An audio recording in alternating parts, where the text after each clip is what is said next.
If you're not tan and jacked and ready to attack, or if you are weak and pale and ready to fail, then this is not the place for you, cause it's time for the stardometer with its gun.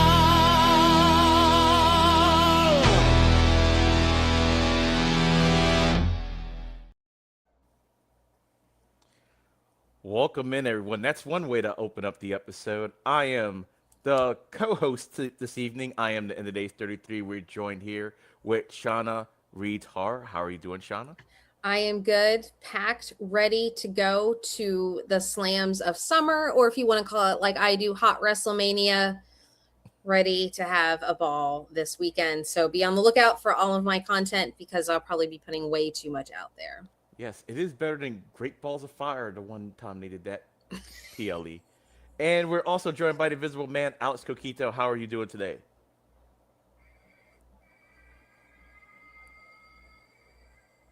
Cyrus blew it is crazy. It's like an omen. It's like Cyrus blew it. Yes, that was the Invisible Man with his with Cyrus. We're gonna start. Oh, welcome everybody to episode 71 of the WWE review show. As always, we're a little light today because, as Shauna has alluded, it is right before SummerSlam, so everybody's gotta get their travels in. So yes, but breaking news: Kai Kavari is no longer with the WWE. He is, I believe, asked for his release for like personal reasons, and I can't. It's not for everybody and stuff. So I wish him nothing but the best. He wants to focus on his family and his faith. So hey, you can't knock that. You can't knock that. So what did you think about when you heard about it? I heard about it like late yesterday. I know y'all talked about it beforehand, but I didn't actually catch one of it until after Evolve went off the air. Yeah, I mean, good for him. You know, I think there's times in our lives where we're all like, hey, this is absolutely what I want to do. And you get there and you're like, actually, this is not what I want to do.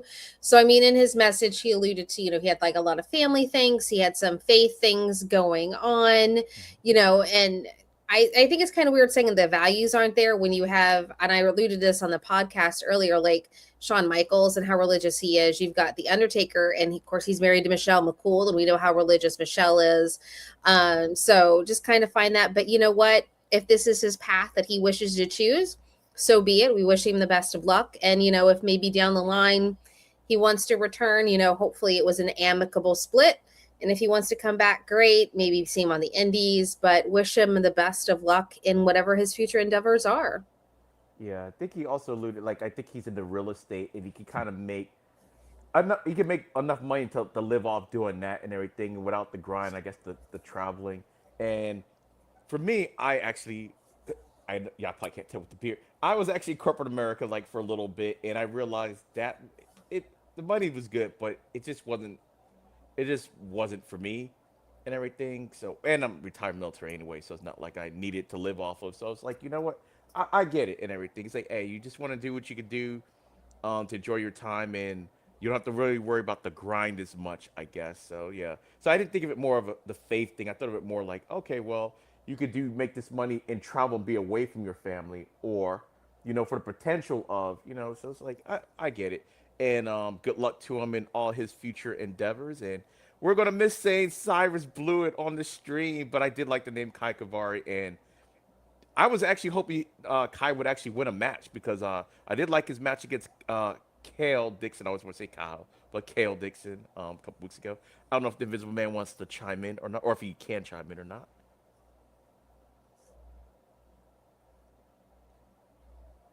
Okay. Probably won't. He'll probably join us later. He's here. Don't worry. He's here. He can hear everything we're saying. So I guess we'll just start off with this Evolve Effect 2.0 we got going on this evening. So we're going to start off the show. So we're going to start off the show, which was another cold open, but it was a little bit different. We had basically setting up the 8-woman tag match that's later on in the evening. And Shauna could probably talk about this more than I can because I know when I was like looking at it, my mind was blown last week with all the women that's involved. I really lost my mind on the Evolve episode because I was like, wait a minute, who's being replaced? Who's replacing who? Like I couldn't even keep track because I didn't actually pay attention to the graphic. Which when I did pay attention to the graphic, it still didn't make sense to me because I'm like, why was she even on the graphic? Because she was the first person that got taken out. But anyway, basically Zena Sterling came. She's replacing Laney Luck in as the fourth member of, I guess, the good guys, we'll call them the good guys, against Nikita and her faction. So Shauna, what did you think about this whole setup? So yeah, I was kind of shocked by it because we know that Laney's hurt storyline, from everything that happened with PJ Vasa, but we didn't get any like in between. And this is where if they updated the Evolve website and they did things more on their social media, we would, be able to be privy to this. It was just kind of out of the blue. Hey, Laney's injured. So I think this is where maybe we could have had something like, a news report that they always put out, when someone's injured and they're like, oh, they've been taken to medical because they've twisted their thumbnail. And, their fingers has to be in a sling for the next 6 weeks or whatever. Mm-hmm. So that kind of caught me off guard there. Cause I was like, hey, how did Laney get hurt? And for a second I was like, oh my gosh, is she actually hurt for a hot second? So it went to her social media. But I think this also kind of shows that they probably shouldn't trust Xena. She was right there. She was there at the beginning of last week.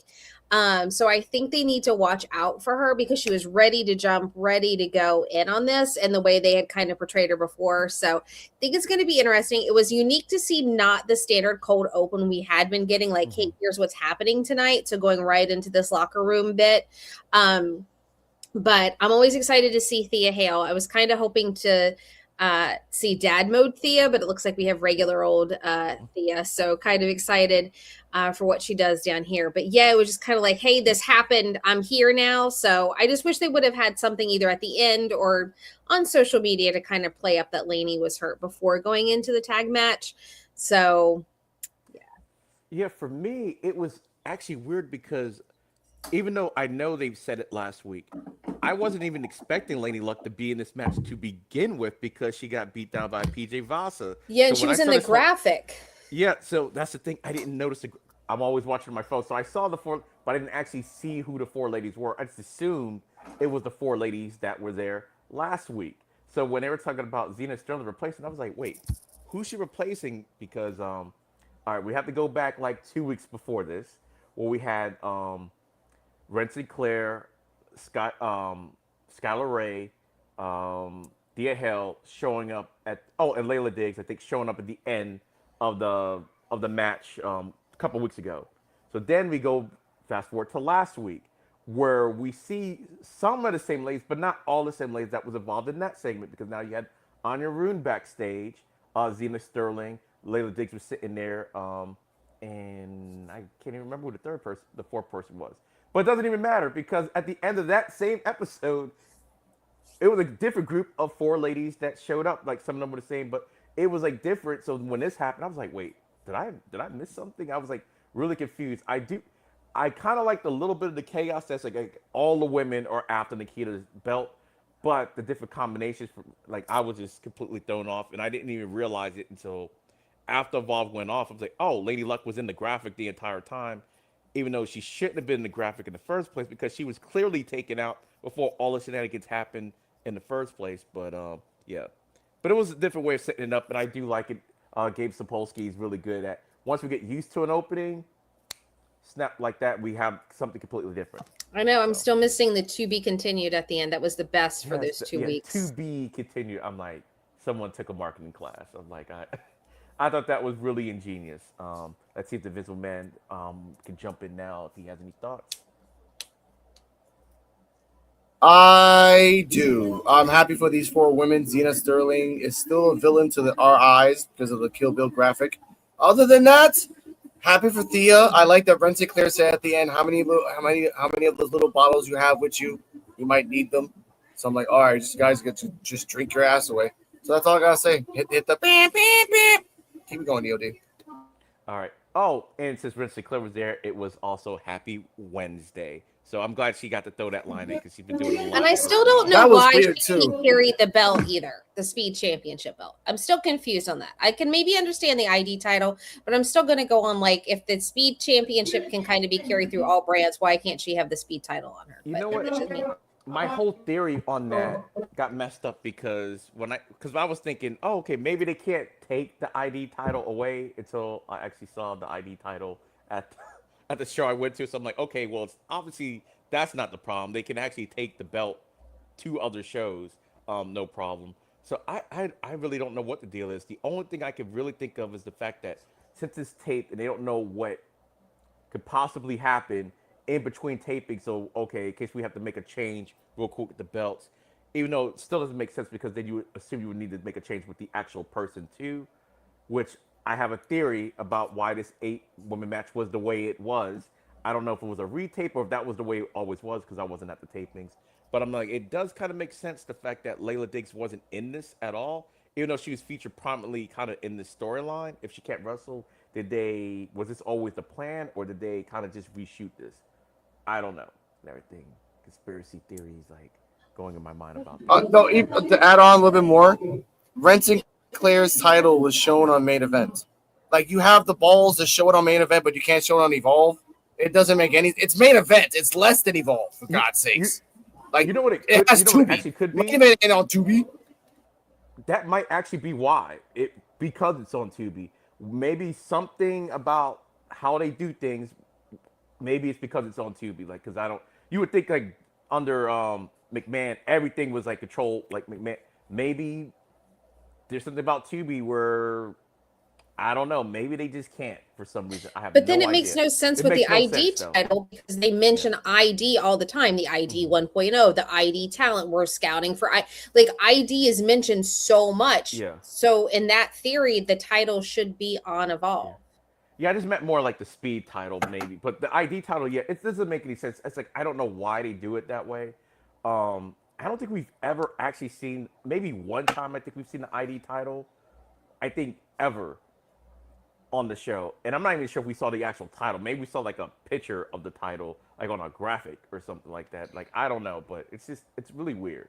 I don't know, but I'm going to try to get an interview with Lainey next month at that Beyond Wrestling Showcase. So if I do, I'm going to if she'll interview with me, I'm going to try to find out why. It's my goal. It's one of my questions I have. Okay, we do have another question, which goes to our very next segment. Harley Riggins and Tate Wilder. Why is this still going on? And I'm sorry, just something on TNA real quick. But why is this story? Hopefully, this is the end of the story. Like, all right, we'll just take it away. Harley Riggins comes out, Tate Wilder comes out, and yeah, let's if this man wants to do a play-by-play of this match, we go straight into And here comes a quick play-by-play by Alex Coquito. Harley Riggins does a whisper in the wind. It actually connects. Tate Wilder did a sling blade backstabber combination that was sick. He goes for the moonsault, which I call the revolution. Does it once, it connects. He does it twice, it gets countered. Big Rig does which they call it the shotgun, which is the GTS pop up to the knee. For the 1, 2, 3, and Harley Riggins sucks on his fingers, all three of them, and no comment. All right, Shauna, what did you think about this match?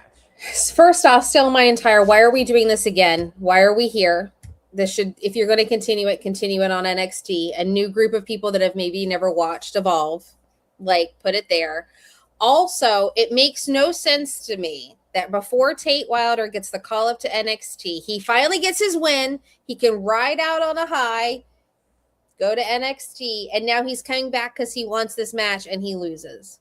So now being able to have left on that high, you've brought him back and he's lost. So that kind of negates his win, I think, for his final match. I'm like, okay, can this one be the done? Are we over it? You know, when we heard commentary like bragging on Tate and all of that stuff. And Harley was on main event tonight, I think, as well with Harlem, if I remember seeing he was going to be there tonight. Okay. Yeah, they had a tag team. And I was just like, first, when it got announced last week, I was like, why are we doing this again? So like when the match was going on, I still the whole time, why are we doing this again? And I think it did not, I don't think it did anything. It gave Harlem a win. Great. Awesome. Did nothing for Tate because Tate left on a high, came back, lost. So now he's at a low again. So if you're going to continue it, let it go to NXT, give it to a new audience, revise it there, but we don't need to see it again. We're just done. All right, Invisible Man, your thoughts? They said in commentary this is 1 year in the making. This is their one and only match they've ever had on Evolve history, and Harley Riggins had the win because Tate already left. You left, and you left on a losing streak. You only won one match out of 1,000. You can't say I'm coming back. No. Harley Riggins has been doing the work, kicking ass, and he's even more perverted as before. He's way more perverted than Aaron, I might say. So just give him the win. Agree Like on if he's that. the ace, he is, dude. If he's one of the aces of Evolve, because there's another ace, I'll say his name later. Like you're gonna have to give him the dub. And for Tate, don't come back. Don't ever come back. We don't want you anymore. Like Robert Stone should put a ban on you. Like don't go back to Evolve, please. That's it. All right, for me, watching this match was kind of like I feel like how y'all feel like I do like Tate Wilder, and y'all know I like Harley Riggins, but this feud is has been done and dusted for a while now. Like to bring it back for like no reason, it just didn't make any sense. So while I'm watching the match, all I was thinking about was like, please let this be the last time we see this match. That's all I was thinking. I felt kind of bad about because the match wasn't really it wasn't bad, but it's like there's no stakes because we've seen this before. And then I was even more surprised at the outcome of it. I don't even know why I was surprised because Tate had his perfect ending. He finished the feud, even though he got beat up immediately right after it. So it didn't make Riggins look too soft in taking the loss. And Riggins beats Tate Wilder, so it's like, okay, now he's like living high and everything. And I'm guessing the only reason why they did it so he can have like I don't know, since he's going to be more involved a little bit more, just like a signature win to propel him until what we'll probably talk about a little bit later. But Tate Wilder, it actually does absolutely nothing for Tate Wilder, in my opinion. Whether he won or lost, it's like because he's not really there anyway. And they kept specifying 1 night only. Tate Wilder's back 1 night only. He's not going to be doing the evolve two step is what I'm starting to call it because we got a lot of people in on both shows. So it's like I just don't know why they felt the need to do this one unless they just okay, we want to put on a good match so the crowd can see that we can put on TV. That other than that, storyline wise, to me it made no sense at all to do it. And Tate Wilder, I think they're still trying to figure out what they're going to do with Tate Wilder on NXT because when he was on NXT, he was like completely different than he was on Evolve. He was like super cocky, like how he didn't want any help, and it looks like they're trying to retool that a little bit and everything, bring him down a little bit, back to factory settings, I guess, to back to being a babyface Tate Wilder again. But overall, I'm glad Riggins won. Baby H is what I like to call him because he looks like the game when he first became the game, Triple H with the jean jacket and stuff like that. That's what Riggins reminds me of. And yes, he might be the most perverted person on Evolve. Even more so than Aaron Work because I did catch the Tubi teaser with Blake Howard. I was gonna park big rigs somewhere. I'm like, No, this no, no, Tubi EOD. I'll put my big rig into the Evolve Championship. I'm like, all yeah. right, no, please I'm like, don't. I'm like, Riggins, he's on one, but I like him. He's Disney bully. That's my Disney bully. I'm gonna stick beside him.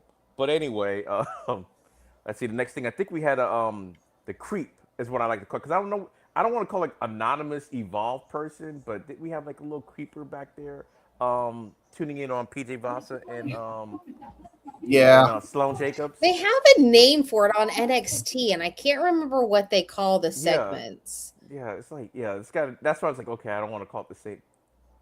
But I can't remember what they call it on there.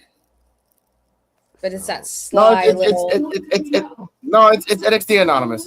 Like that's what they Okay, just that's called where it, I and was then they like, just forgave it. okay, yeah. So I don't want to call it like evolve anonymous.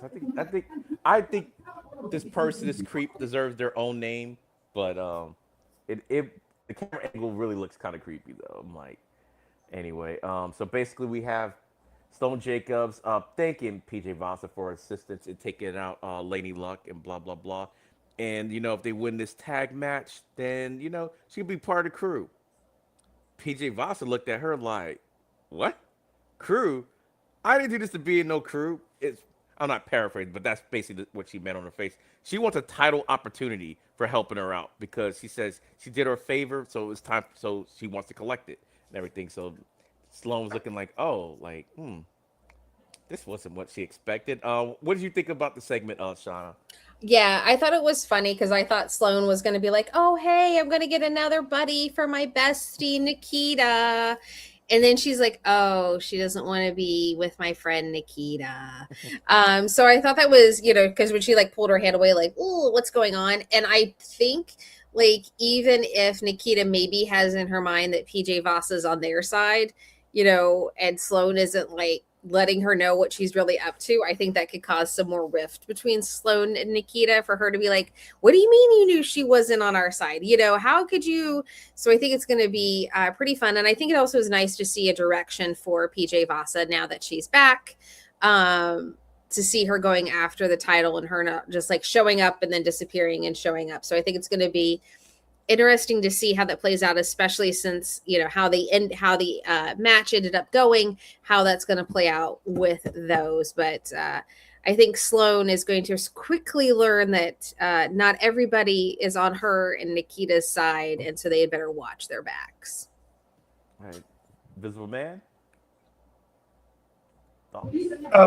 I will say, Sloan Starscream Jacobs is really trying to make a crew that no one wants. Again, no one likes Nikita, so no one's gonna hang out with her except for like Gianna and Veronica and her. That's it. Sorry, Sloan. And it's gonna be Nikita versus PJ Vasa for the future. That's fine. I think they fought once, so this will be the second time. Good for me. Yeah, my whole thoughts on it is Sloan. I don't know what you think. I am glad though they did this step because we had a question like, why did PJ Vazzy even attack her in the first place? And I'm glad they kind of answered it. I just did it because I want to shut at the title and everything. I did you a favor, so now I want a title. I'm like, okay, nice and clean. You don't have to think too much of it because it did kind of come out of nowhere. Like, okay, you didn't even attack the champion. You attacked Lady Luck. Why? Oh, I just want to like do her a favor so I can get a title shot. You could just attack her, but I guess it's better to just get a title shot granted to you instead of like having to beat your way into one. So that made sense. And Sloan, yeah, she looked like she was about to get a crew, and yeah, So I like what they're doing with Sloan Jacobs. I really do. It was just so funny the way she like you said, she really thought she was gonna get a friend. Like, oh, we're building up someone I could talk to and everything. Because the way she said it was like almost like, oh, you play your cards right, and like PJ Vazza had any inclination of ever joining your championship group. So, and I think you're right. Like the fact that she's doing all this, Nikita's going to be looking at this kind of sideways at some point because like, okay, now you got another one of my ops. You already messed up my birthday celebration with everybody that was there wants my title. Now even the people on my team wants my title. So it's like, I can't wait to see how this plays out. But we also had another segment right after this, which actually wasn't even a segment. It was like weird and it was different. We had our unknown. It's like Shauna. I need to get some lottery numbers from Shauna because she's been on it and everything. So we got the unknown segment that she was asking for, but it was more like this kind of played out like the anonymous Raw GM a little bit to me because it wasn't just a promo. They were actually talking about stuff that was going on the show. We had Elijah Holyfield, how he can't live up to family name because he lost his match, so they kind of interjected that in with Jensen. I thought that was kind of cool. What else they had? The Lady Luck and the Kita Lions, and basically she's talking about how she's coming. So I guess we'll start off backwards this time. The Invisible Man. What did you think about the unknown and her clairvoyance, or I guess rehashing of storylines? I do like that she's kind of targeting. We said this on the Evolve Effect on Wrestle Soup and Friendos on Apple, Spotify, and Spreaker. Anywhere you can hear your audio platforms. I do like the unknown is targeting Lainey and Elijah, making me feel that those two are going to be on a losing streak, and then she recruits them. Like, hey, you've been fearing everything else, all the luck. How about you just join the unknown and see what happens? And that could be like a weird, dark group. But I like that she kind of like predicts things. It's weird, but it's something new. and it's coming. She's coming soon. Hopefully, because I said this to Shauna, this is the last set of tapings. One next week is tapings number 2 of the second set. So I'm like, all right, come on, we're gonna see 4 new episodes, a whole new storyline. Let's see what happens. But for the unknown, she's scaring me, and she hasn't even moved a muscle other than standing there. Awesome. That's all I gotta say. Shauna? She reminds me of the Watcher in Marvel because she's just there. She knows, she sees what's going on. She's talking about, like, that's what she reminds me of. Like, because she's just like, in the way they're presenting her, reminds me very much of the Watcher, which I think is very interesting. So it's going to be unique to see, is she going to be a dark character? Is she going to be supernatural? Is she going to, like, where are we going? Because I think we all kind of assumed dark and spooky, but then after seeing some of the other segments, it's like, oh, is she just going to be supernatural? What's she, going to be? But I'm excited we got another segment. I'm just waiting for her to show up. I want her to just show up like she's just there. Like, no introduction, she's just there. Like, she just poof, she's in the ring, or poof, she's in the audience where she wasn't. I think will add to like her mystique and stuff. So I think it's going to be very interesting when we finally see her out there on Evolve. And I'm sure it's probably in these next round of tapings is when we'll finally get to see her in action. Yeah, hopefully you're right. Like, to me, until you mentioned it, I didn't even think about it, the Watcher vibe. So she got like some little cosmic stuff going on.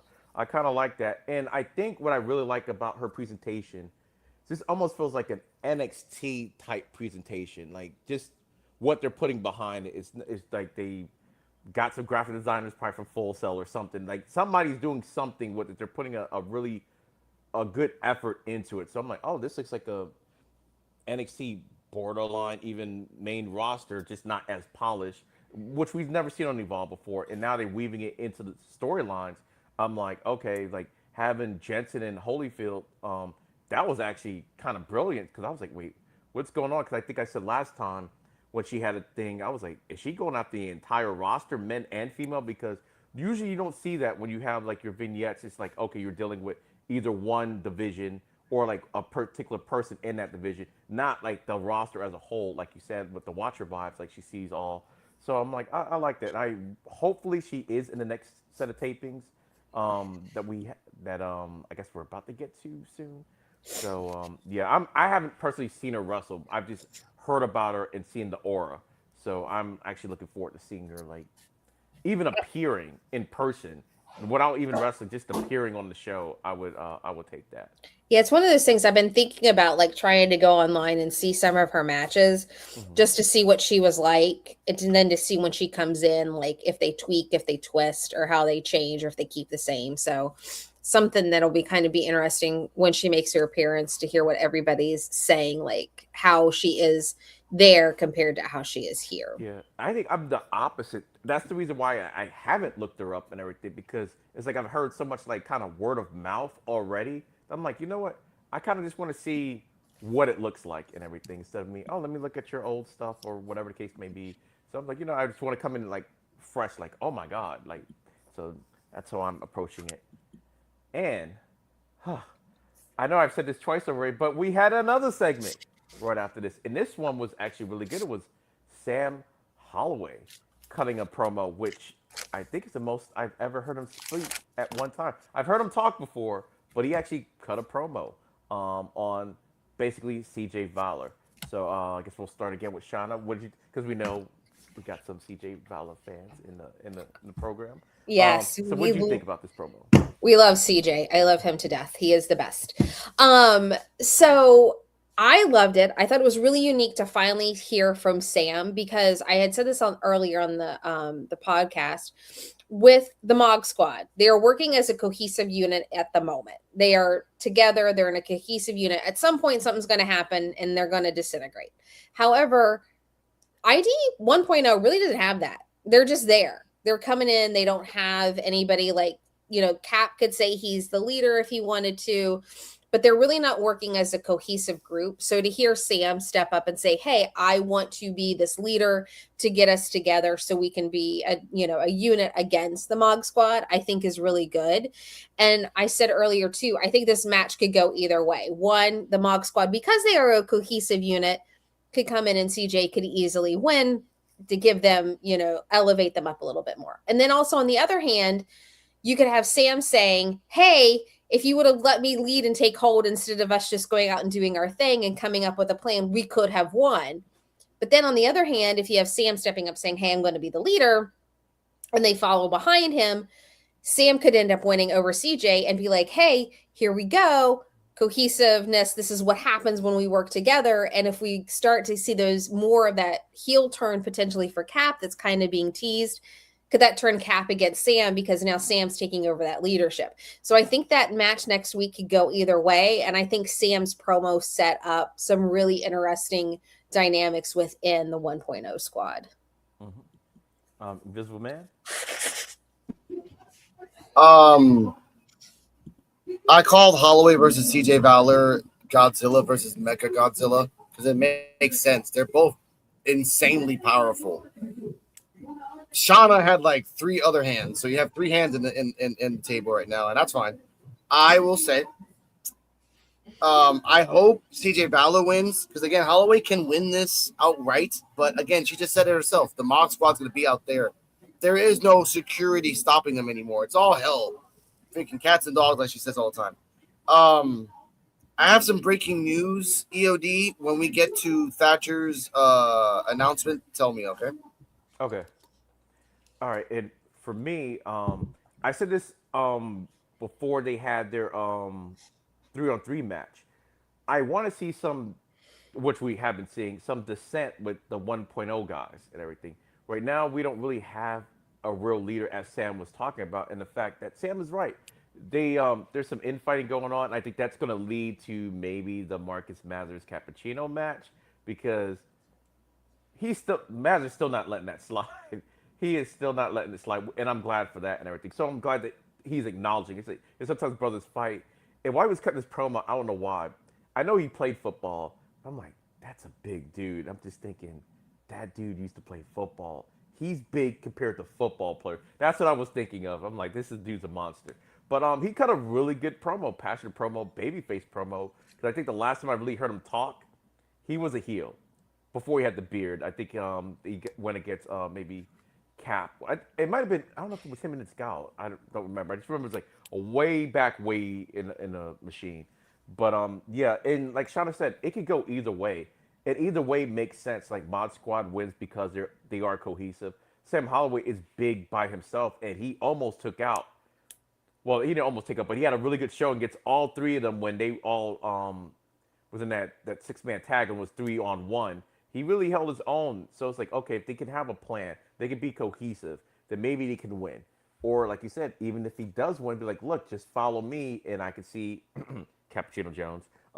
Maybe getting upset because he probably feels like he's the leader and have even more dissension going on with the group. So I do like the branching storyline aspect of this whole thing. And I really can't call it because even though Holloway is a much bigger person, Valor is very powerful. So they will actually probably even each other out. Kind of like when he had the Dorian Van Dukes Holloway match. It's like this height it's not always about the height and everything. And Valor, to me, is kind of like a Dorian Van Duke's character, so it should be a good match. And it's too early for me to call right now. Come back to me later on in the episode, and maybe I'll think about it a little bit more. So, to say all that, and now, ladies and gentlemen, we actually have another match to talk about. Because I know we've been talking about a lot of, we had a lot of backstage stuff going on, but we have our match with Kel Dixon and Associate versus Scal. So, I'm pretty sure the Visible Man might want to do the play-by-play for this. Visible Man, Scal, Kel Dixon. What do you think? Now, the religious thing in the background is probably the after effect of me using witchcraft to make sure it's Gal won, but either way, it doesn't matter. Yeah, it's kind of crazy. I know. Make Shama laugh. I like that. I love it. This is a back. I know. That came out the cup. This is a back and forth match. Itzgall was doing a Hurricane Rana, going back and forth. Kale Dixon has a weird style. Wasn't really not talk about that. Kind of like Shawn Michaels ish. Doesn't really matter. The assistant, whose name by Gianna Capri from the Capri Show is called Alex Brooks, pops on the apron, tries to out hot Itzgall. Itzgall's like, I'm hotter than you, so I don't really care about your ass. But gets chop blocked. Kale Dixon, the pound and the ground and pound for a while. She goes to the second rope, tries to jump off it and do a splash, misses.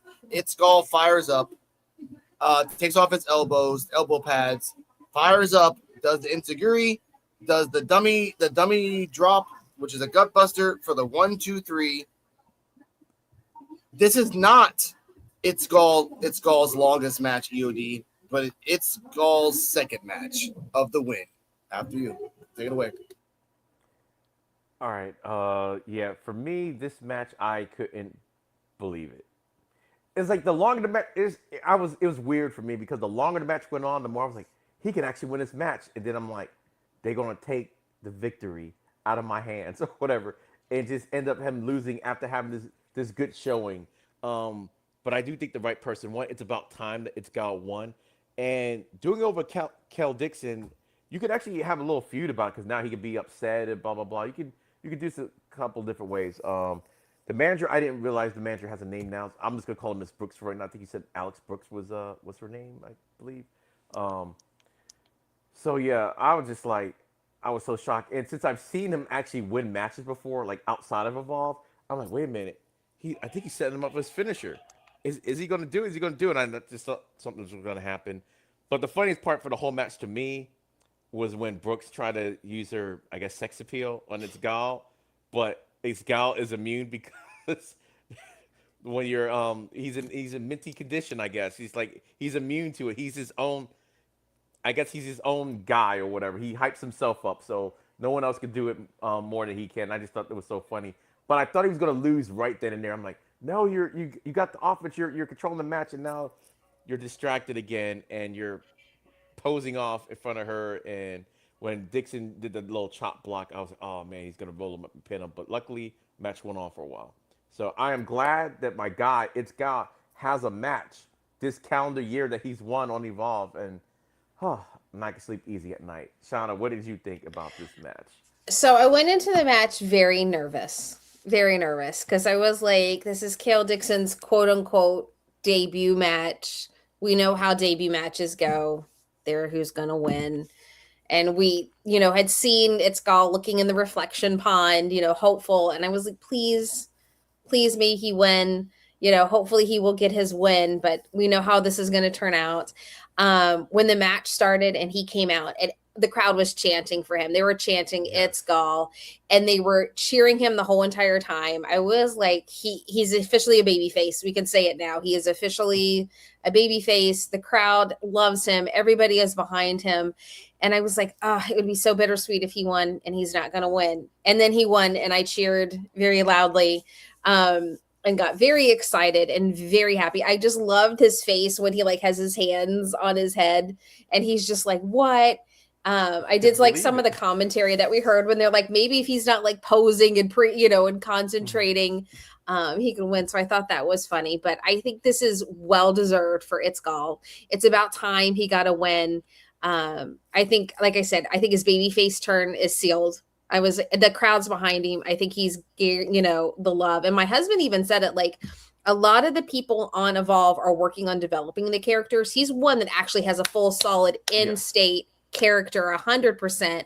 So props to him for being, out there and rocking it 100%. And I think now that he's got this win, we can't go through another losing streak with him. So he's got to hopefully keep the momentum going. But this, to me, highlight of the night, 100%. And still super excited for him. And I think it's going to be interesting to see if they continue the storyline between him and Kale going forward, or what we see him come out next, because now he's got the motivation that he can win. So will he bring the Mint Condition Open Challenge back? Will he keep going? So I think it's going to be a blast with Itzgal now that he's officially a face and what he's going to do. Yeah, I have to agree with all that. And all right, it seems like when people do go up to NXT, we have like a little like specter. Like you got Vanity Project went up. Now we got the Mog Squad. And Max Abrams looked like he was going to be a part of the Vanity Project at one point in time. He was kind of palling up with them. And to me, Dixon looks like he's the new Itzgal. He was doing the same showboating. Well, not the exact same, but he was showboating just as much as Itzgal was showboating during this match. That's what it was like, whoa, wait a minute, hold up. Why is he doing these poses or like posing or doing something or talking to the crowd? It's like, oh, him and Itzgal are very similar. And hopefully I do kind of want a feud between the two of them, but I do want Itzgal to triumph it. And hopefully, even though I like Itzgal, hopefully we're not going to see Itzgal on Evolve for too much longer. Maybe hopefully before the end of the year he's not on Evolve anymore, because that means you've graduated to NXT, and that's what I hope for Itzgal. And Dixon can take his place on Evolve and everything. And but I do kind of like. Oh, go ahead. I was going to say he's been doing dark matches for NXT, so yeah. So that's always a good sign and everything. He's still doing the in-pistol, but he's doing dark matches on NXT finally. For a little bit, I even saw him doing security. It was so weird because I'm so used to the glasses. So when he didn't have the glasses, looking like a normal person, I was like, wait a minute, is that Itzgal? I'm like, oh yeah, it's him in security. So yeah, I was super excited for him to win. I couldn't believe it. I think the Invisible Man saw my live stream and my face on it. I was just like, almost holding my breath when I saw him get ready to go for his finisher. I'm like, oh, this could be it. This could be it. I'm like, 1, 2. I thought something was going to happen, but he ended up winning. And finally, and he looked so surprised, and the whole crowd was behind. And I like the fact that the crowd was really into it also. They really wanted him to win. That was like the best part. So, yeah. So that made my night. Because I really didn't think, I was like, look, they've teased me too many times with a win. I'm like, look, I can't believe it until I actually see it. At 2, it says 3, and the hands are raised. That's what I can believe. So now I can say Itzgal can win, and now hopefully he goes on a little winning streak. And I guess before we, because we talked about Kai Kavari earlier, because Dixon did face Kai Kavari in his kind of first match kind of deal. So I want to wish again Kai Kavari happy trails again, because I was rooting for you. I thought you had a good match. That was a good match with Kel Dixon and Kavari and everything. So if you ever come back to wrestling again, if you want, hey, we're rooting for you if you do. If not, hopefully everything works out for you. But all right, let's go to the next thing, and I can already guarantee it's gonna be a segment. Hold on, what was it? Oh, that's what it was. It was the promo. We got a Shido Ash and Victor promo, and that's what that was. So we'll just go ahead and we'll get Shauna's thoughts on that. It was just literally like, hey, hi, here we are. This is who we are. And we're like, we know who you are. And I'll still say it till whenever. They should not have had they should still just be causing chaos now. So this was just basically them saying, hi, this is who we are. We're here. We're going to go terrorize people. Yeah, we know that. It wasn't anything great. It wasn't anything spectacular. We kind of had already gotten that promo with them before, so it just kind of felt like a rehash. It wasn't anything great or special. Maybe it could have been them instead challenging someone to be like, hey, we're here, we won here, now we've got our sights set on here. It just was kind of just one of those, hi, here's who we are, here's how we're together, let's go. It wasn't anything, I thought, anything special. Can I jump Yeah, I was about to call in real quick on this before EOD. This was, thinking about it now, Gabe, you're kind of being dumb in this. Nothing, there's no disrespect to you, sir. They got fired from security. Why are you giving them money for vignettes? Why? Why don't they just find hey, camera guy, come here for a second. Give me that fucking camera. Do it like that, guerrilla style. Why are you oh, we got vignettes. We used to hate. I don't give a shit if you guys hated each other. I don't care. You guys are hijacking things because you want to be noticed, to the point that Thatcher has to bring in people, mercenaries, to stop you. Why can't you do it like that? You guys have been fired from security, but yet the company's like, well, we'll give you a job. What? That's all I got to say about that. All right. For me, the way I thought this promo was, I thought this promo could have been fine. It felt this is what this promo felt like. Okay, if they would have did everything that Shauna said, raising hell, blah blah blah, then do this promo as in okay, now we're here, I think it could have worked. Because this is basically almost like a promo for people you haven't seen yet. That you haven't seen yet, and you'll say, oh, like we're arriving soon, because I don't like to do the Vera Mahar thing that it's coming, because that's kind of. But the like we're gonna arrive soon on Evolve, blah blah blah. That's what this promo felt like, except that you've been here. You already had matches, so it's like it was like okay, learn about them, like you said. Okay, I didn't know they didn't like each other because I couldn't tell based on their interactions before. Like so, it's like all right, whatever. So I just think the promo. I think they should have did what Shauna was saying. Raise hell, or even combine it with what Alex was saying. Raise hell, blah blah blah. Oh, you want to cut a promo? Hey, pull a Grayson Waller, just grab the mic or grab the cameraman, cut your promo, blah blah blah. Then once all that's said and done, when they have no choice but to put you on the roster, then you could have done that particular promo. Like, oh, we're finally here. We did all this stuff to get here, blah blah blah. They ought to give us a chance. We just had to take it by force, this opportunity, something like that. So, yeah, the promo was all right and everything. It just, I don't know. I think they dropped the ball on it. Just the order of the promo itself was okay, but not in relation to the story and what we've seen from these guys before.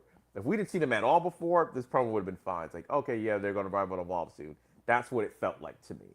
So, that's just my 2 cents on that. So. But where's Coach? Oh yeah, Coach. I think Coach changed his schedule, his new working schedule, because of what I'm about to talk about right now. We had but also Alex is probably happy about this because we had an interview segment. We had Rizzo though. We still know Trio Martinez. I don't know if he's still on Evolve or not. I believe he's still with the company. But I'm gonna watch for him this weekend. Yeah, actually, SummerSlam, he will probably be out there at SummerSlam. But we have Rizzo talking to Jensen. Shauna, wait, Shauna, if you see him, just say this sentence. Alex Coquito sent you away. Remember that. I will. Okay. I have like a few people I'm keeping my eye out for to try to interview. Like I'm going to bombard people. Like I'm going to be one of those, hey, do you watch Evolve? Like, why don't you watch? Like I'm going to try to break out of my normal like content zone and try to be out there. Going to try. See if my introvert will let me do it. But I've got some plans for bringing up Evolve on the street. Yeah. And in the takeover. I always have an excuse to like, well, I don't have anybody to hold my camera, so because I want to do interviews, but I was like, I don't feel like bothering them and everything. I make my husband do it, and then I'm like, "Is your thumb in the photo?" Because I have a picture with Simon Miller, and I had to crop it because his thumb was in the photo. Oh, like, dude, come on. So now I'm like, "Is your thumb in the picture?" Anytime I do it, like when I did those Beyond interviews, I was like, "Is your thumb in the photo?" Make sure your thumb's out of the way because I'm not. So, yeah, I like Simon Miller. All right, so we got Brooks Jensen talking about whatever because that wasn't the best at all. Like I don't even remember what Brooks was talking about. I guess we got Bam Bams. Now that's a thing. If you're a Brooks Jensen coach, you're a Bam Bam. That's what you are. You're a closet Bam Bam. You're a closet Brooks Jensen fan. So he's cutting the promo. Rizzo was basically saying, yeah, you surprisingly you beat Elijah Holyfield twice. But you cheated. So that makes you a cheater. That makes you a cheater. He's like, hey. He said, no, as my mom, I forgot. He said something that was kind of cool. Let me see if I can find it real quick. Something that his mom says about allegations or something like that. I don't know. No, he says it was kind of that's go ahead. Just hearsay. Oh, just hearsay, yeah. He says this. That's just hearsay. And you know what? For the name Holyfield, he's just a Nepo baby. He needs to go back to his Nepo daddy and where. Oh, my God. And he runs away. But before that, he says, I hail from Alabama, Bama, and my Bam is behind me. I'm like, you son of a bitch. Check out the Evolve effect. Shauna's face was like so disgusted.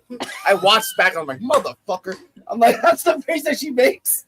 But that's all I gotta say. But also, Elijah Holyfield came in. Jensen ran away. Elijah Holyfield knocked out a motherfucker. And at the end of the segment, one of the security guards was holding the knocked out guy's head like a baby. That was fun. That was Yeah, fun. You know what he it was is? knocked out. Brooks Jensen is Wait a minute, was that Cardi? I know. She started to talk and then we lost her. Sorry. Here we go. Cardi, we can Cardi, hear I'm doing Say that again. no, I said I said he's been really leaning into the sleazeball character. Yes. Ironically, wearing good pants and same shoes. This time, they heard Chana. He Sounds ran way too fast.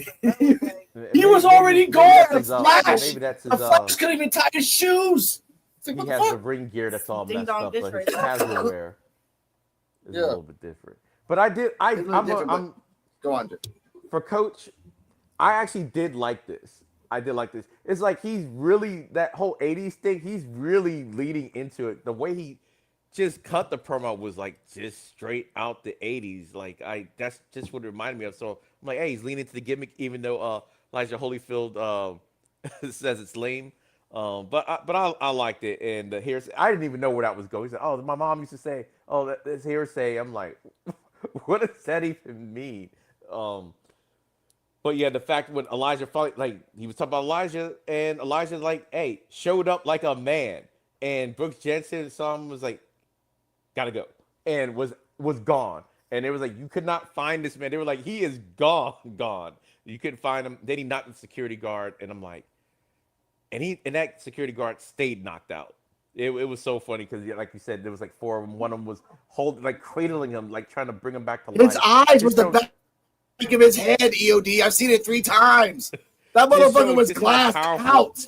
To show how powerful that hit was. So I really liked it. Even though Thatcher, something should happen to Elijah for knocking out one of your security guards like that. Just for, like, at least, or just address it, like, next episode. It's like something about next episode. Then you can have a fight the episode after that, possibly. That'll be fine. But you got to have some type of repercussion for knocking out security like that. Knock this man out cold. And he didn't have to talk about that man's family like that. It's like the second reference to the family because the unknown said it earlier because, you know, the family name, blah, blah, and he's on a losing streak. So I was like, I liked it. It was fine. And I like Rizzo. And I know Rizzo Man likes this interview style a lot better than the old one. I do. Also, Cardian brought this up too. Oh, you like when Jensen said, "Oh, you're a nepo baby," and Cardi said, "Well, you're a nepo baby too. What? Who are you talking to?" Look in the mirror, Jensen. Look in the mirror, Jensen. That's what you said. Look in the mirror, Jensen. What are you talking about? Yes. But for those Rizzo of you was who do really not cool. know. Oh, go ahead. Go on.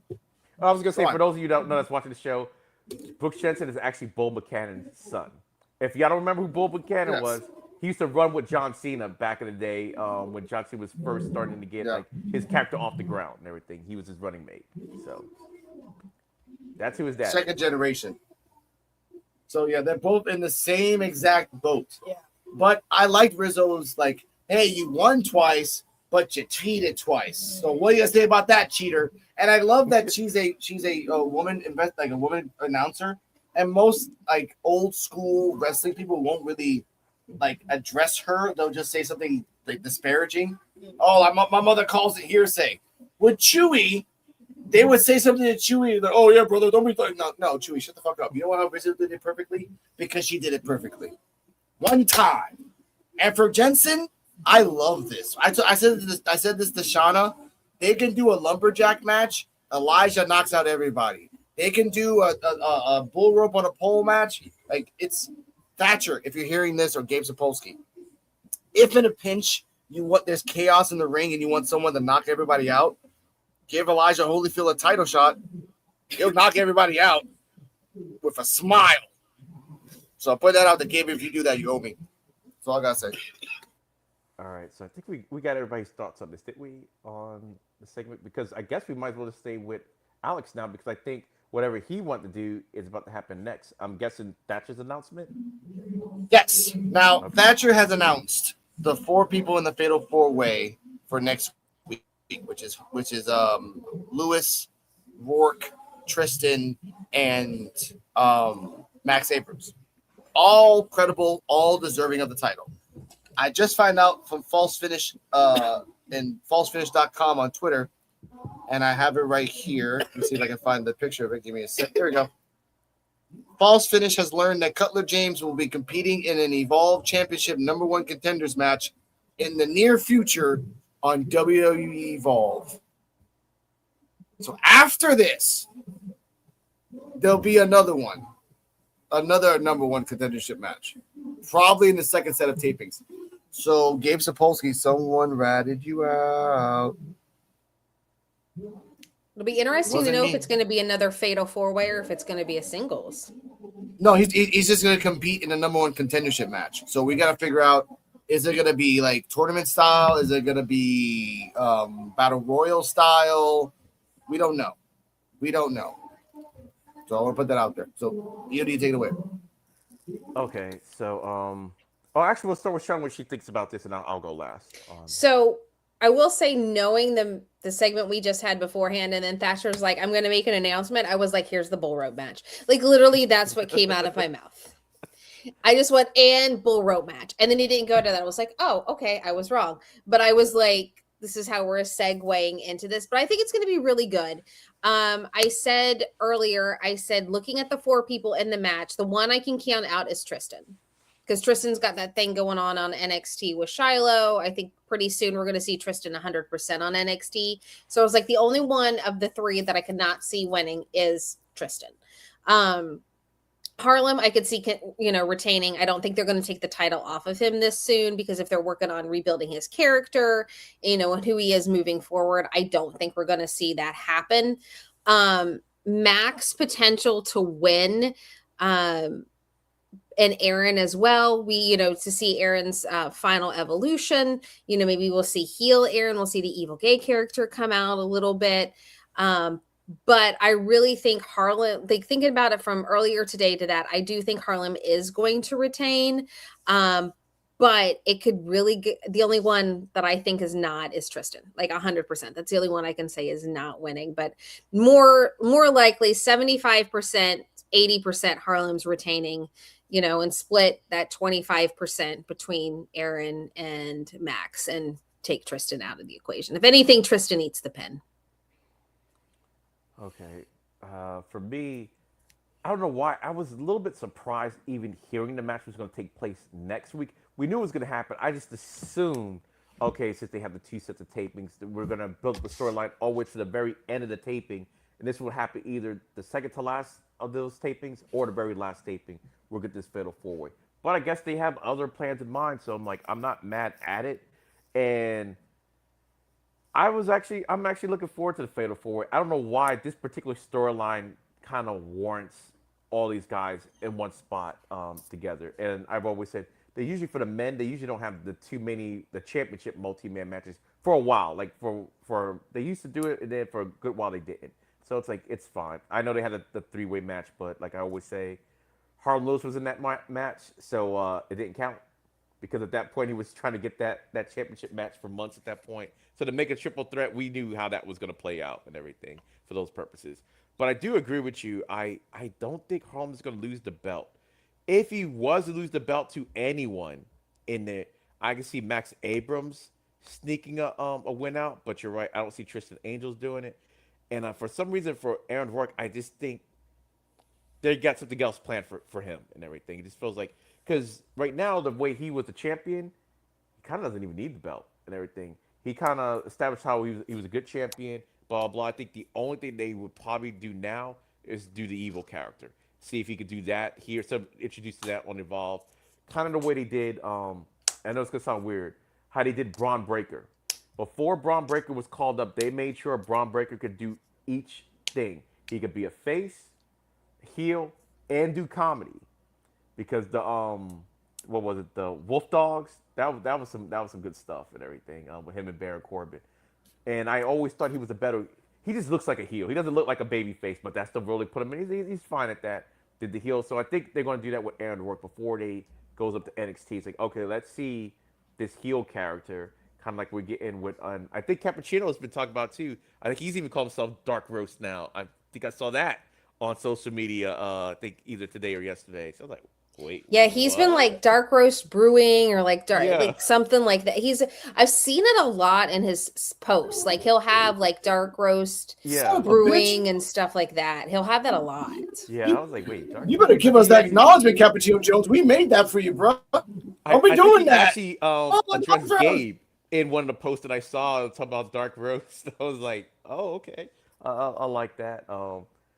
But yeah, I do think that's what's gonna happen. I do think Harlem is gonna retain, especially now. If I didn't know what you were talking about the Cutler James situation, now it makes me even further think that Harlem is gonna retain it. And because I don't think Evolve is just gonna give him a one and done title shot. I don't think that's gonna happen with Evolve. Just the way how it's filmed and everything like that.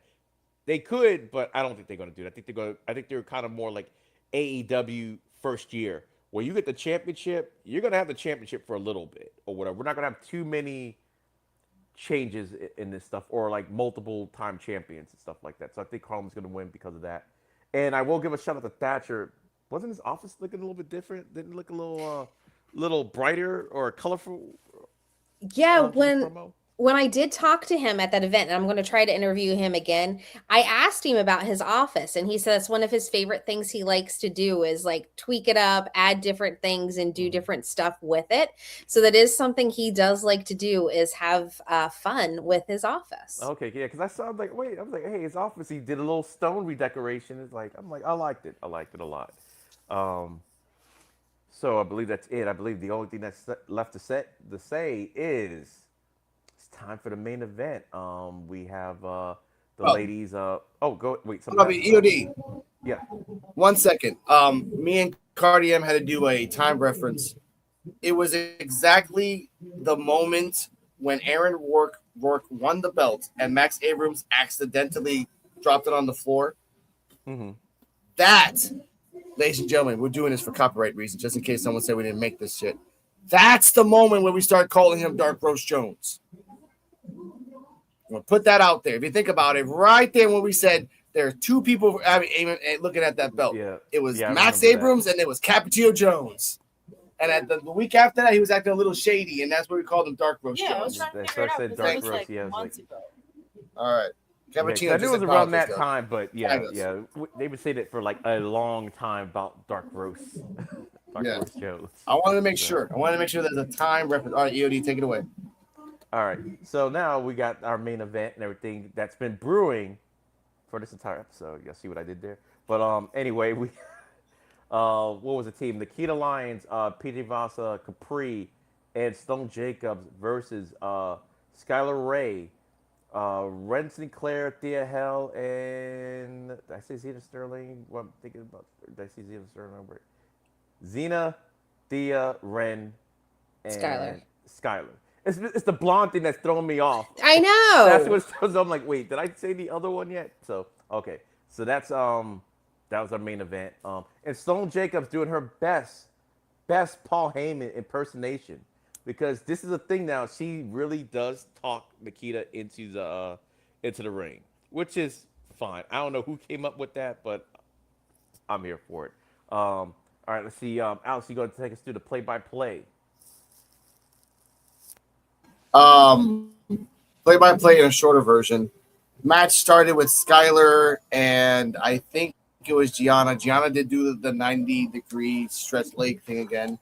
Thea Hale tried to run into PJ Vasa and bounced off her twice, which is the dumb thing that Thea Hale did. Ren Sinclair did absolutely nothing in this whole match except run away with Slow Jacobs in the back. Thea Hale was a wild animal fighting everybody. Skylar jumped off to the outside. Zena Sterling jumped out to the outside. Nikita and Sloan are a great tag team together. PJ Vasa was destroying people. In the end, after Ren, who did nothing, went to Sloan Jacobs and went to the outside and disappeared. Mrs. Thea Hale went to do an arm bar. Nikita countered, tried to do a black mass. She ducked, jumped on it again, got it locked in. Nikita tapped, and for the first time ever in the history of Evolve, a champion tapped out to a random person. And Thea Hale is next up. So I did like that. Also, Ren Sinclair did nothing. Why? Okay. All right. Well, since you're here, we'll get to you. What did you think of the match? Okay. It was a great match. It was fast. They had 10 minutes. They're like, we're giving you 10 minutes. Put your shit in. I did like that. I did like how Thea was really crazy. Skylar Skylar is like Aaron Work. She does a lot of cartwheels like Aaron Work. I'm like, oh shit, that's like Aaron Work. That's pretty cool. Gianna going in there and just like and all that, just being aggressive. I like that. By the way, ladies and gentlemen, someone appeared and disappeared like a Saiyan. I wonder who it is. On your own, where did she come from? Where did she come from?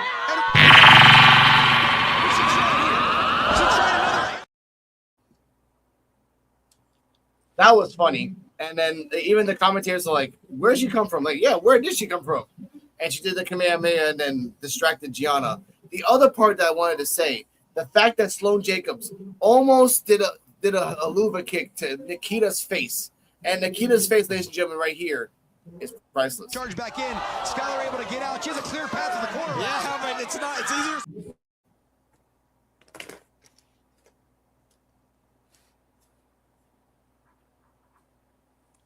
All right, yeah, that was wild. I'll go because I see Shauna's do it. I'll get her. Yeah, go on. I'll do my Yeah, I was writing a note.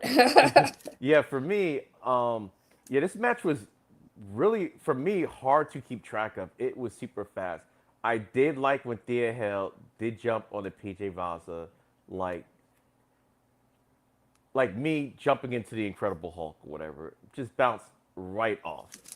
No effect. Like PJ didn't even move. She just bounced off of her, and I just thought it was so funny. I'm like, the fact that Thea is like a former, as they mentioned it, former North American champion. She just decided to jump on somebody from Evolve to no effect whatsoever. She just bounced. I just thought it was super funny. And you're right. Until you started talking about, like, yeah, Ren didn't really do a whole lot in this match. I did like when Anya Rune comes out. I just like Anya Rune. I like the whole character, the gimmick. At some point, I don't care if they make it into a dream sequence or whatever. She's got to get one of those moves off. I want to see the whole special effects to it. I want to see all of it. Just one time Evolve. Get to me one time, and then maybe she wakes up. It's like, oh, it didn't really happen, but I need to see that. I was surprised, though, at the ending of the match, though. Not so much that she tapped, like the way she tapped. She tapped like her life depending on it out of that Kimura. And I did like the fact that, because based on Evolve rules, you beat the champion, you get a shot at the champion. She's like, that doesn't count because really it doesn't count. It's like it counts, but it doesn't count at the same time. She didn't lose her championship over it, so she's like, no, it doesn't count. But because she did pin, well, she didn't just pin her, she made her tap out. That means she's gonna be the next one to get a shot at the title. So it's like, okay, yeah, you did that, blah blah blah. But Sloane almost giving her a Halua kick in the corner looked like she just offended Nikita Lyons. Her face, she was so offended at the whole idea of it. She was like, I just loved the reaction to it. She oversold it. I loved it. I still don't know about this run though, with her title, because it doesn't feel like she's really having a title run. It just feels like they're just throwing a lot of stuff at her, because we haven't really settled on. Looks like we're about to settle on a Thea Hale thing. They did mention Wendy Chu again. They did say, "Where's Wendy?" So Wendy's gonna come back at some point. This is the second week. They don't. Especially if you're not going to be there like that anymore. They're not going to mention you. Maybe once, but not twice like that. Like, oh, where's Wendy? Like, oh, she could have been the person that could have filled in, but no one knows where she's at. They mentioned no one's seen her since she's lost that match. So it's like, okay. So Wendy Chu's looming. Almost to the point where I'm wondering did these tapings and the TNA tapings happen like roughly around the same time? The way I'm looking at it now is like maybe she was off doing that, and that's why she couldn't be here for this. I don't know. But anyway, overall, I thought it was a good match. Not the best 8-woman match that they've had on Evolve, but it told the story. It got pieces moving. We got Anya Rune continue her feud with Capri, without even touching each other, which is pretty cool. Kind of reminds me of almost like CM Punk and Drew McIntyre to a lesser degree. Don't say I'm comparing them to Drew McIntyre and CM Punk. I'm just saying the fact they're carrying the storyline without actually really attacking each other. I do like that. Ren, I don't know why Ren Sinclair was there. Like, to be honest, I don't know. Even though I like Ren, but I don't know. That's why I have a theory. I don't know this to be fact, but it's like, was this film the same time all the other tapings were filmed, or was there an audible call because maybe Layla Diggs was supposed to originally be in this match? That I don't know. To me, it's like Thank you for bringing that up. It's kind of a weird coincidence that think about it this way. Layla Diggs says 2 weeks ago, "I'm coming after you, Nikita." 2 weeks later, we don't see her. In NXT, she's supposed to be in the group with Natalia. Nope. They're just calling each other the Dungeon Dolls, 3 Blondes. I feel that Gabe had, like you said, had to pull an audible, like, look, she's hurt. We don't know how long she's going to be hurt. So we're just going to take her off the board for now until later, which is fine. Yeah. I respect that. That means she's an asset to come back stronger when she comes back. That's all I wanted to say. Thank you for bringing that up, Yogi. Yeah, and that's the reason why we had the segment with her last week while she was sitting back there, because I'm thinking, okay, this might have been that, whatever they filmed it. I don't know, this would be speculating, was after she got hurt.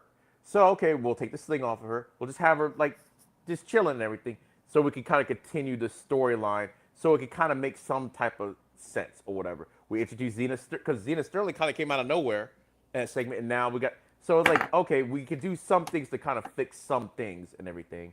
So I did like that, because to me, like, her calling out she wants a title shot, but she hasn't been involved in any of the wrestling at all, or even the jumping segments at all, like, leads me to believe, did some of this stuff get refilmed?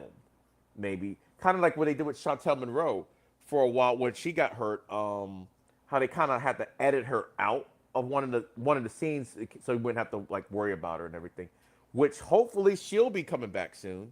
But Shauna, I know I was rambling for a little bit, but Shauna, what did you think about this 8-woman tag match?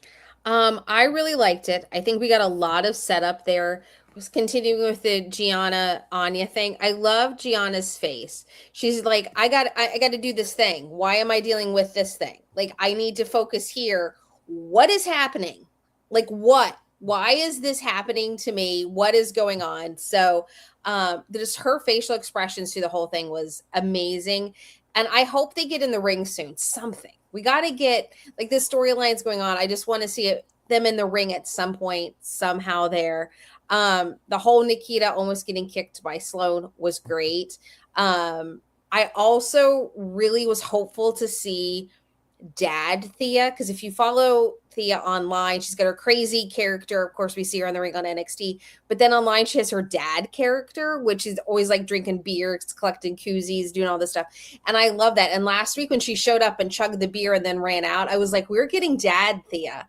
And we didn't. So I was kind of sad by that. So I was kind of hoping to see her. I've said it a gazillion times.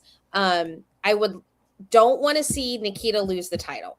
However, if she would lose the title to Thea, I'm not going to be very upset, because I still feel like Thea needs a redemption from everything that happened with that North American Championship, that everybody kind of still harps on what happened, all of, everything that happened in the ring. If you hadn't seen the match, look it up. It was her and Blake Monroe around Christmas time.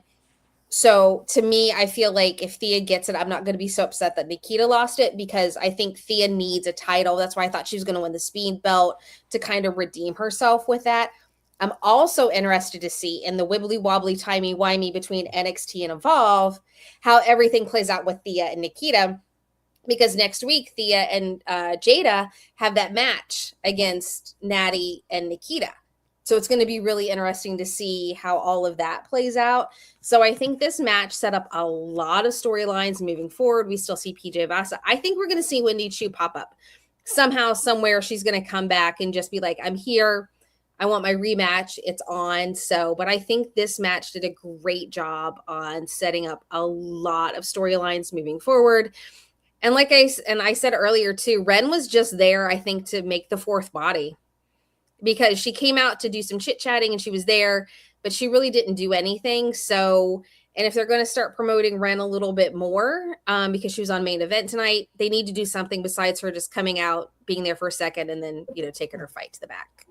Yeah, and I know Ren, she's got her match against Zarya next week on NXT for the Speed Championship. So if Zarya wins, she gets a Speed Championship. But if Ren wins, she gets a shot at Zarya's North American Championship. So that's going on. I doubt they're going to put Zarya on Evolve and everything just to interfere with that. No, I just have this gut feeling they're going to try to have Zarya do what Sol did and have the Oh, dual championship to kind of be like, she did it, I did it, yeah, to that's, continue that mhm, that story, like where she wants to say, I can do everything you did, but I can do it better. So yeah. I gut feeling, I don't know. Yeah, and they did say this is going to be Sol's year. And right now she is kind of everywhere right now. Oh, what was I going to say? Oh, Sloan Chicks. They did mention this too, which I have to go back and really watch 2.0, not like early 2.0, because they said Sloan came in with Thea Hell, and I remember Thea Hell like when 2.0 started because the whole I can't even believe they got me with this craziness about what college she's going to choose. I'm thinking she's legit choosing a college while she's doing something, and then she chose Chase U. I was like, y'all got me so good because I really thought she was choosing a real school. So I'm like, okay, I don't remember Sloan in 2.0 for some reason. So I'm like, I need to go back and watch that. So yeah, my thoughts on the whole thing. I do agree with you. I do think Nikita should should retain the title. If she was going to lose to anybody, I guess Thea Hell wouldn't be a bad choice to lose it to. But I do wish she has like an actual real title run because I think Nikita needs it more than Thea needs it. Even though Thea, I don't know what the disconnect on NXT is with Thea. The fans like her and everything. We want to see more of her, but they got such a backlog, and I think it's all started. We're gonna go way back because we got plenty of time for this episode. Um, I blame Julia, I blame Stephanie Vaquer, and I blame Zarya, and to a lesser extent Jordan Grace, because at that time, instead of all the homegrown people or homegrownish people they were getting all these outside people and interjecting them into the main event picture, which kind of kept the other people that was already there that you were trying to build up down a little bit. And I think they never really got out of that backlog until like the JC Jane thing last summer. And then she ended up. Oh, I don't even think I want to even mention JC Jane too much because Alex Coquito hated that idea with a passion. What was the hashtag? Not my champion. Like I was fine with it, but I Not my remember champion. you hated. Oh man, it was for weeks. This went on, and I think eventually, I think he just had to just. Hey, I guess he's just gonna have the championship for a while. But I get what he was saying. But it's like, yeah, when all these people came, it's like, okay, you got all these people from outside the company coming in taking titles, basically. So it was like Thea was up there, Jada Parker. They were like you always can see with the women, especially with the women. There's always the top tier, then you have the next ones up. So when they leave, then you fill in the vacuum, and that kind of didn't happen. Even like right now, Jada Parker still, even to a lesser extent, even Kalani. I would have thought Kalani, even though she's in that main event picture now, but she hasn't even had a title yet.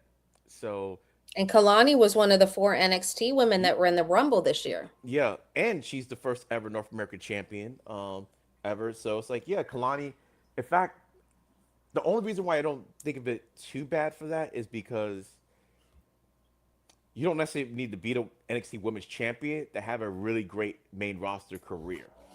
That's the only reason why I don't harp on it too much because I really think Kalani shouldn't even be there right now. But I get it. You have to have stars and everything. I think that's the reason why Jada Parker was there because Jada Parker, say what y'all want, she is super popular on NXT, and with all the ladies leaving, you still want people to watch the show and everything. So sometimes, almost kind of like a Bailey effect.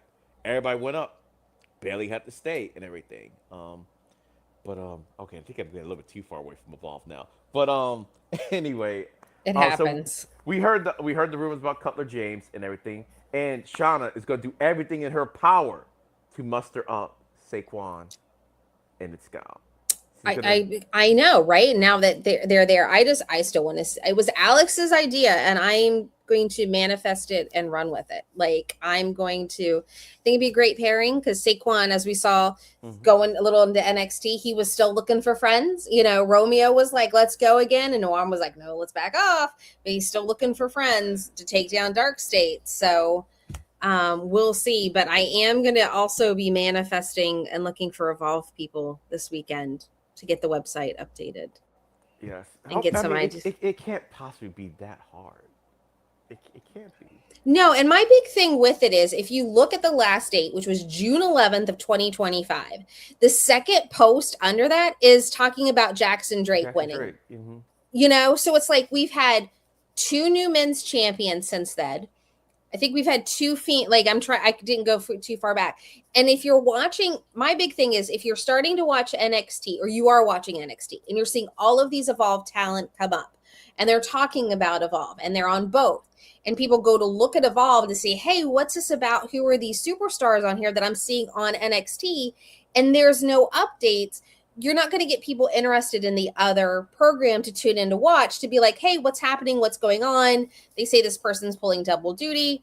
What's happening on the show? There's nothing there. And it's like, if you want to promote all of this Evolved talent on NXT and really be like, this is the future of NXT, then you have to make the product that people go to look it up, you know, as what it is. Like most of the graphics I'm getting from Instagram, from the superstars themselves. I know. X, you know, when they do posts, but then they really don't. You see the updates with Blake, but that's about it. And it's like, you can't, if you want to have this developmental program that's the future of NXT and these new superstars, you have to put time into the product that they're working on to get the people interested in at the start. If you want them to be interested in these superstars, you have to, if they go to look them up and about the programming, there has to be something there that's going to keep, because the people are just not going to tune in and watch. Oh, it hasn't been updated, so it must not be on anymore or something. That's just my rant. Yeah, because we're content creators, so we're always looking for this stuff. But like, just as a fan, because I remember when Evolve first started, I want to learn something about some of these people, and it was already like, okay, WWE had a website on their page. You click on it, it just takes you to Tubi, and I'm like, I could have done that myself. It gives me no information, just that, hey, it's on such a night, but no roster, so you couldn't even look up anybody. Because I've been doing this with them almost since the beginning, and it took a while for me to remember the names and everything. Now I'm good at it and everything because now they're not coming at me so hard. So I was about to pull a Riggins. Let me change what I was about to say. It was really quick and everything, so I couldn't remember like everybody's name. Was like, okay, I'm gonna remember your name next week. I know who you are, I know what you look like and everything, but I can't remember your name. So it was kind of like that. Now I'm a little bit better with because I'm used to most of the people on it. But for like somebody coming in, like my sister, as a thing, she texted me during my watch along for NXT. I said, oh yeah, well I also do Evolve. So she's like, oh, cool. It's like, I haven't heard of that one yet. I'm like, oh, yeah, it comes on Tubi. So I sent her the link for Tubi. So hopefully she watches this week. And I know she's going to have a lot of questions about, like, oh, who's this, who's that? Because she watches wrestling a little bit. Not as much as I watch it, but we used to watch it with our grandma when we were younger. So it's like, okay, how you introduce somebody to the product? You want to at least, I don't know their name? Because you might remember their face. So you could go down the page. Like, oh, okay, this is this person's name, blah, blah, blah. But if you don't even have a roster page at the very least, I mean, at least give us a roster. I mean, I know they got to do the same thing with AAA because they turned their whole website into just a merchandise website now. So I'm the same way with AAA. I'm like, oh, who's this person? Who's this person? And I'm like, I can't find a roster really for everybody. So, yes, y'all got to get on the ball with the updating. Just, even if y'all don't update the website, at least update the roster. Just put the roster up just so we can know who each person is. And then tell them hey, check out content creators like the Evolve review show on Thursdays on YouTube, or the Evolve Effect. Like I said, we have they give this stuff. We have our photo op on Saturday with HBK, and I told my husband, I was like, we get like 5 seconds, so you got to think what you want to say, you know, because the photos are so quick. Yeah. Because I asked him, I was like, did you want to do a photo? Did you want to do an autograph? And because we're flying, he's doing a photo. He doesn't want to bring the winged eagle to have him sign it because he's like, that's just too heavy and in the suitcase. Totally get it. And I'm like, okay, we'll do a photo. I was like, so you got like 5-6 seconds. I need you to think about what you want to say because you got 5 seconds with the in and band. out. And he's like, I'm going to be too starstruck. I was like, good. I'm going to ask him to have somebody update the Evolve website. I was like, you gave up your shot. Yeah, we definitely need that, and a lot of people start to get into, especially when you talk about Evolve, what like you said, the crossover. It's like, okay, we want to, okay, well they're on both, so let's watch both of them, and that's what I was saying again with those championships. Maybe it's something with Tubi in and of itself because I'm like, WWE, the one thing WWE is going to do is promote. So it's like, for Evolve, like, unless you're watching Tubi, you don't know anything about it, really. You The can't even website's get Evolve there. merchandise. Yeah, there's no merchandise. Vanity Project didn't get their merch until they got to NXT, which was kind of criminal. I guess Peter Vaza must be selling her stuff herself. I'm guessing because she stayed with the new merch, and I'm like, man, where's she? Yeah, we got It's Golf. My husband got his It's Golf shirt from It's Golf, Yeah, selling from it. Go, Yes. yeah. Yeah, and I don't even understand. Vasa.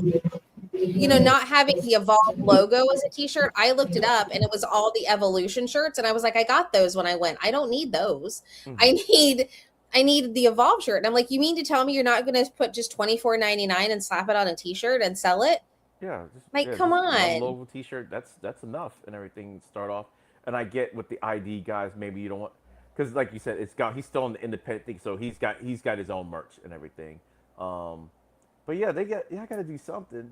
Yeah, I got to. Eventually, I mean, even NXT had to start off with the NXT T-shirts at some point before they started giving them merch. And still, even on NXT, not everybody's got merch on NXT.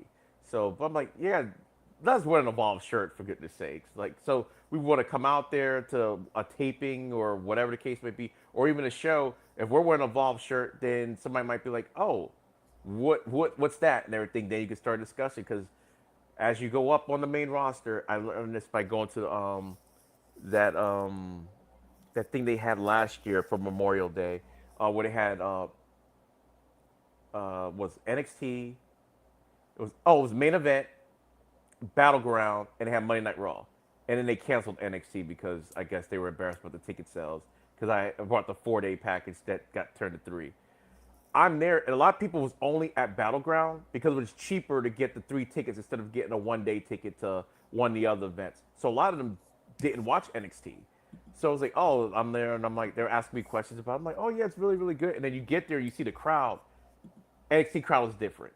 Just like Evolve crowd would be different than a main roster crowd because the further you go up, the more people watch it, so the more casual people watch it. So the hardcore are watching at the lower level, so you just see the difference of the crowd. And I just wish they just promote it more so people can talk about it more. Just be like, what's that?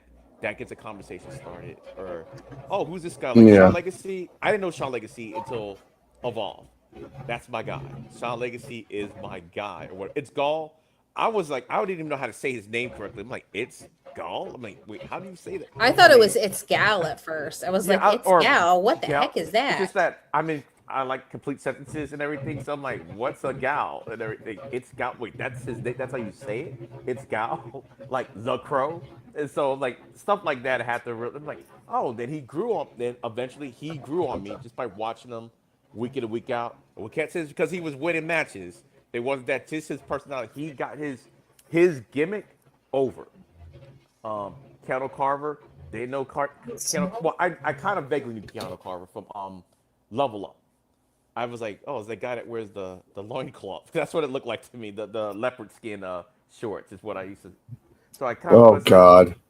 Yeah, you remember. You remember. I try not to, but I remember. Yeah. So I was like, oh yeah, I know. I'm like, no, I know he's not brand new. So it's like, that's all. Just help us help you promote your own product. That's all. Yeah. And NXT step it up and everything else. But EOD, final thoughts and rating. Final thoughts and telling your socials. We're out of here. All right, my final thoughts for the show is I'm gonna call it a solid B. It wasn't as good as like the last couple weeks. It was entertaining. I don't want to say it was bad. Don't get it wrong. It was good, but it was just, to me, this felt like a standard Evolve episode with like a little bit more bells and whistles. We had a little bit more segments on there, but I think that's just the new normal now with the multiple segments. Before we used to get maybe one backstage segment or whatever. Now we're getting multiple, and stuff like that. So I do like that. But yeah, solid B. And you can find me at all my social medias. If you go to my Linktree / end of days 33, that's / or Linktree / end of days 33, where you can also find my YouTube channel where I do live watch-alongs of Evolve and other WWE shows like SummerSlam this weekend, because I won't be there, but you can watch me stream it live. EOD 33 Wrestling Hub. So that's where you can find me at for my live streams. Shauna? All Yes. right. Yeah, so I think it was a B as well. It wasn't anything great. It wasn't anything, horrible. We had a lot of storyline building, the segments introducing a lot of new things that are coming up and happening. And I think it was a good way to have the last show of this taping and the new one to kind of be like, here's what's coming, the tapings for the people that think it's weekly, but us that know it's that they're taped, set up really well. I'm excited to see what happens moving forward, especially with some of the stuff that happened in the tag. So yeah, looking forward to next week, seeing those matches that we get that were set up. Is going to be really fun and interesting. But you can find me on mainly TikTok and Instagram. I'm slowly working on getting stuff onto my YouTube channel under Shauna Reed's Horror for wrestling content, horror book recommendations. And if you're looking for I'm going to put a plug here for my friend Lucas. If you are looking for a great horror themed wrestling book, check out Pandemonium by Lucas Magnum and Ryan Harding. It's about a secretive underground wrestling promotion that starts giving out free tickets. And as everybody comes in and the doors are locked, then the chaos erupts with their new masked heel and all of the backstage action that ends up happening in the ring. All right, and Alex? Yes. It's a great book. Awesome. I love that book so freaking much. It is so good. It's called Pandemonium. It literally is pandemonium. I cannot say much. No, it's great. If you love indie wrestling and you love horror, it's like the perfect blend. Yes. Now, my final rating, after I'd give it an A on the Evolve effect for reasons, but this is gonna be a B. First match, good match, bad timing for storytelling, because I guess Gabe Sapolsky wants to finish the story in his head. Okay, sure. Second match, A across the board. Third match, it was okay. Rensselaer doing nothing is a minus for a match. And I understand why. I didn't want to say it before, but I'll say it now. There's no one left, guys. If you really think about it, at the moment of tapings, Darcy's gone. Chantal is not really able until a month later, and there's no one else. So you had to bring someone in. Rensselaer, all right, bye, whatever. B for me. And also you can find me on Rican Reactions, RICAN REACTIONS. I just found out that the video interview I did with the woman that knows the guy who got unalived at the beach is now been picked up by CBS and Bing. I was like, oh shit, that's kind of badass. Shout out to that. And you can find me on PUWF Wrestling on YouTube. We talk about NXT, Evolve. Saturday, we're going to talk about what Grayson Waller really said. How deep is the implications? Because it goes deeper than just what he says. He's telling the truth, and he kind of exposed his own brand that he's in. So let's talk about that on Saturday. Stay healthy. Stay happy. Shout out to Terrell and CJ Wolfie for real love. Their links are down below. Hear these thoughts on YouTube. His YouTube will be down below. Coach FCHW, you son of a bitch for not being here for 2 weeks during Jensen promos. You lucky. I'll see you next week, hopefully. Damn. Yep. I got a bun for him next week. And for Cardi M, always enjoying Tate Wilder. Wild it up. Good night, everybody. We'll see you next week on your Rune. Thank you for those loves. Thank you for that uwu style. You guys need to have a match already, or just hug. There has been one man that I wanted to take everything that I could from him, to leave him with nothing but the ash of his pride. But for that one man, there have been a dozen or more other dumbasses to get in my way, and justice delayed is justice denied. me.